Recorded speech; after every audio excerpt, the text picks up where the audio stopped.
माघ महात्म 13वां अध्याय। कुंडल और विकुंडल का स्वर्गगमन।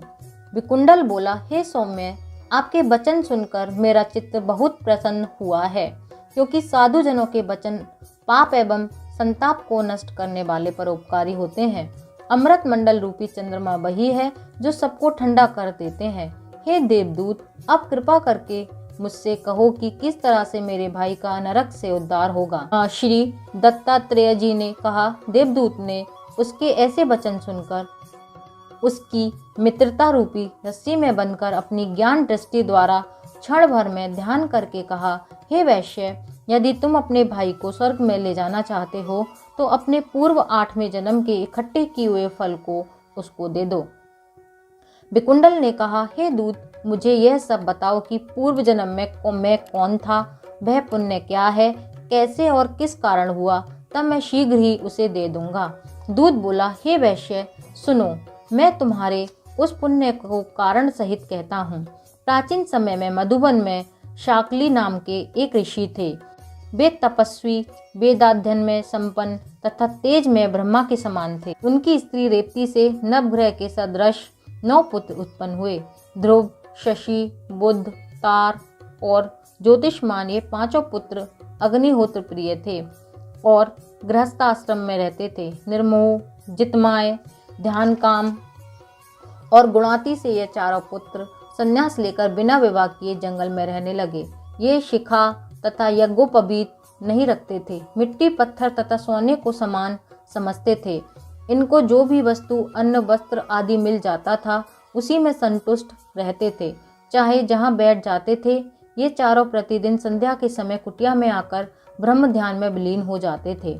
बात और शीत को सहन करने वाले इन लोगों ने निद्रा, आहार, शीत और हवा पर अधिकार कर लिया था। ये विष्णु रूप में ही सब चर और अचर संसार को देखते हुए मौन धारण किए हुए आनंद से पृथ्वी पर घूमते थे। इस तरह ये सब तुम्हारे 8वें जन्म में मत्स्य देश में तुम्हारे घर में पुत्र, पत्नी तथा कुटुंबी जनों के बीच मध्याह्न के समय भूखे प्यासे आए थे। जब तुमने इनको अपने घर के आंगन में देखा, तब हर्ष और संभ्रम सहित देवता के सदृश दंडवत करके इनके चरणों को स्पर्श करके धोया और उस जल को अपने मस्तक पर लगाकर हाथ जोड़कर मधुर वाणी से इन लोगों का अभिनंदन किया और कहा, आज मुझ पर भगवान विष्णु प्रसन्न हुए हैं। मैं आज सनात हुआ। मैं, मेरा घर, मेरी पत्नी, मेरे भ्राता, माता पिता, गाय, शास्त्रों का श्रवण तथा धन सभी धन्य हैं। जो मैंने तीनों तापों के नष्ट करने वाले आपके चरणों का दर्शन किया, क्योंकि आपका दर्शन भगवान हरि के दर्शन के सदृश है। सन्यासी के चरणों का जल 7 जन्म के लिए किए हुए संचित पापों को नष्ट करता है।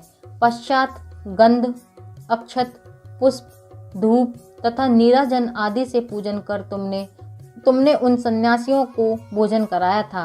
इन परमहंसों ने प्रसन्न होकर रात में तुम्हारे घर में ही विश्राम किया और ज्योति स्वरूप पर ब्रह्म के ध्यान में लग गए। हे वैश्यवर, उन सन्यासियों के आतिथ्य सत्कार का पुण्य जो तुमको प्राप्त हुआ, उसको मैं 1000 मुख से भी नहीं कह सकता। षष्ठी में प्राणी, प्राणियों में बुद्धिमान, बुद्धिमानों में मनुष्य और मनुष्यों में ब्राह्मण उत्तम है। ब्राह्मणों में विद्वान, विद्वानों में कृत बुद्धि और उनमें भी कर्म करने वाले और कर्म करने वालों में ब्रह्मवादी उत्तम है। सत्वगुणी ब्रह्मवादी के गृहस्थ के घर में विश्राम करने से उसके जन्म भर के पाप क्षण भर में नष्ट हो जाते हैं। यदि तुम अपने भाई को नरक से विमुक्त करना चाहते हो तो अपने 8वें जन्म के इस पुण्य को उसको दे दो। दूत के ऐसा कहने पर अपने भाई को उसने वह पुण्य तुरंत दे दिया।